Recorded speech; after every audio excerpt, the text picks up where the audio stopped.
Last వీక్లో సారంగా పాణి అని teaser release అయింది భయ్య. సో ఆయన డైరెక్టర్ ఇంద్రగంటి మోహన్ కృష్ణ అష్టాచెమ్మతో బ్లాక్ బస్టర్. దాని తర్వాత కొన్ని మూవీస్ వచ్చాయి భయ్య, బ్లాక్ బస్టర్ వచ్చింది. లాస్ట్ మూవీ సమ్మోహన్ చూసా భయ్య, నా ఫేవరెట్ మూవీ. సో ఇప్పుడే సారంగపాణి టీజర్ చూసా భయ్య, అబ్బబ్బబ్బా నాకైతే ఓకే ఏదో జరుగుతుంది అనిపిస్తుంది. అంటే చాలామంది ఉంటారు ఇట్లా జాతకాలు పిచ్చోళ్ళు, ఉంగరం పెట్టుకుంటే ఇట్లా జాతకాలు శని దోషము అది ఇది.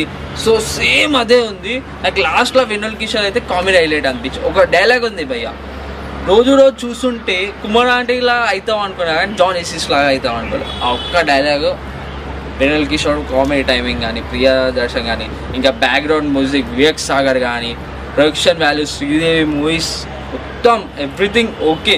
కానీ ఈ మూవీతో బ్లాక్ బస్టర్ కొట్టాలా అని అనుకుంటున్నా భయ్య.